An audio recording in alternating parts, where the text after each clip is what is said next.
Hello YouTube, it is Second here. I'm here to make a sound whore tutorial. A lot of the people that I play with tell me that I'm a really good sound whore, and that that's pretty much how I'm good, is I rely too much on my headset. But one of my friends, Demented Apple, just got a headset, and this is a shout out to you, buddy. I'm going to help you out with a sound whoring tutorial. Need me say it. Probably the first off, the best perk I can tell you that aids you in the art of sound whoring is obviously Ninja Pro. It's Call of Duty 4's notorious Dead Silence perk. As you can see here, I hear people moving on the outside of the train, or on the outside of the plane elbow there, and I attempted the drop shot. This guy here, coming through there. Let me say first off, though, that you can't necessarily rely solely on your Turtle Beach. There's only so much you can rely on with a Turtle Beach before you, I guess, cause yourself problems, is the best way to say it. See, like that. If I would have taken the time just to play back, not really sound out, his footsteps, and just kind of play off the UAV, I would have been able to tell that he was going to be able to charge me with a shotgun if I could just see this playing style of the UAV. So basically, the advice that I'm going to give you is sound whore comes from direction. You can obviously hear people on direction, how I could have heard that guy, you know what I mean? I guess how I can say is, the art of sound whoring is being able to tell the depth perception of where the sound's coming from. Being able to tell, okay, it's in my left earbud, or it's in my left headphone and it's loud, or it's in my right earbud, and see, that's a perfect example of it. I heard the guy walking on a catwalk, so first off I checked the left, or I checked the right rather, then I knew he was left up top.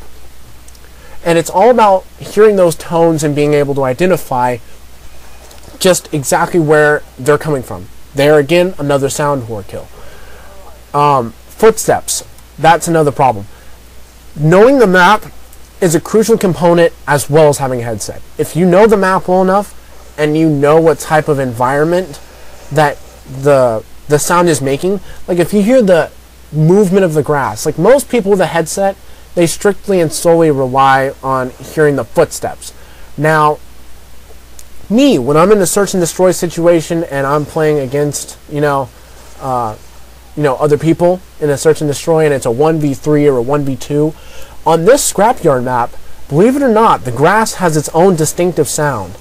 And as you can see here, I can hear that guy walking in there, but going back to the sound, like the grass sound, just being able to tell if you hear the grass move is a key component to being able to know where they're coming from. And just dirt, the way the dirt sounds when you're playing, like just what type of dirt's there, the kind of, see right here I pick up the double kill spray because I'm able to tell there's more than one, anticipate going behind cover and pulling out into the open to engage in combat. What else can I basically give you tips on how to sound whore? Oh, when you're going to sound whore, using perks like Cold-Blooded and Dead Silence really limits you to your charging capability. Unless you're a deadbeat accurate shot every time, you're not going to be able to necessarily go heads up with individuals like with this guy with an ACR, or individuals with any other type of assault rifle. In this game, the submachine guns are very much outpowered by the assault rifles, which is very true in real life. Your P90 is not going to outsnipe an AR-15 or, an ACR. Like, if the ACR is firing a 7.62mm round, a NATO round, the UMP-45 is firing a 45 caliber round. So there's no way you're going to be able to outfire. Here's a good sound whore right here. See how I'm tracking him on my headset? You see how I'm, and then I go, oh, there's a guy coming that way. Here, picking up the sound whore again. There he is.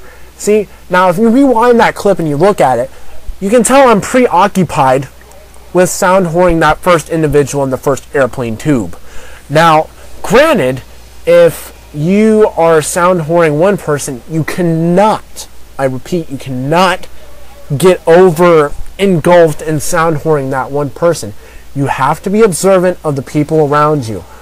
If you're able to assess the situation and move around, and see right here, I should have compensated. Notice, that by him rushing like that and he didn't have that sound, it would have been able to tell easier. But basically what I can just narrow it down for you, since the video is about ready to end, be able to expand and tell where your headset's giving you the information from. Don't rely on your headset. Rely on visuals. Rely on your instincts. Use the headset to help sharpen and tune those instincts. And basically play safe. And that's probably the best sound whore tips I can give you. Here I'm going to pull out a victory with the drop shot there, going 30-14. Not necessarily my best 1v or my best free-for-all match I've had. But what are you going to do using a lightweight UMP Silenced 45 without stopping power against campers? But thanks for watching.